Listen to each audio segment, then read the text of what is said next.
ஏன் பாடங்களை கவனிங்க அப்படின்னு அடிக்கடி கிளாஸில் வந்து வாத்தியார் சொல்லிக்கிட்டே இருப்பார். அது மாதிரி நம்மளோட நம்மளோட கேரக்டரை எல்லாத்தையுமே வீட்டுக்குள்ளே வச்சு பூட்டிட்டு வீட்டுக்காக நம்ம ஓடிக்கிருப்போம்.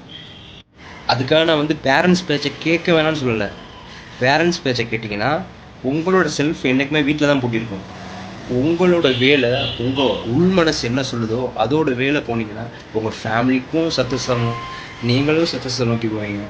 இங்கே வந்து சக்ஸஸ் வந்து நிரந்தரம் கிடையாது. வெற்றி ஆகிட்டோம் அதனால் வந்து நம்ம பெரிய கிரீடம் தலையில் தூக்கி வச்சுருவாங்க அப்படின்றது இல்லை.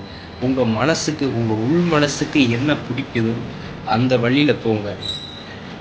நிதானம் நின்று பாருங்களேன், நம்ம எங்கே நிற்கிறோங்க. நம்ம வீட்டுக்காக எங்கேயோ போய் நிற்போம். அதுக்கப்புறம் நிதானப்படுத்தி பார்த்தா தெரியும், ஐயோ நம்ம வீட்டில் எல்லாம் இருக்கோம், நம்ம உடம்பு எங்கேயோ இருக்கே அப்படின்னு யோசிங்க. கேட்க கசப்பாக இருந்தாலும் உண்மை பிறருக்காக வாழ்றதை நிறுத்தி பாருங்க, அது செம்ம ஹாப்பியாக இருக்கும். உங்களுக்காக மட்டும் வாழ்ந்து பாருங்க, உங்கள் உள் மனசுக்காக மட்டும் வாழ்ந்து பாருங்க. அது மாதிரி ஒரு கிக்கு எதுவுமே இல்லை.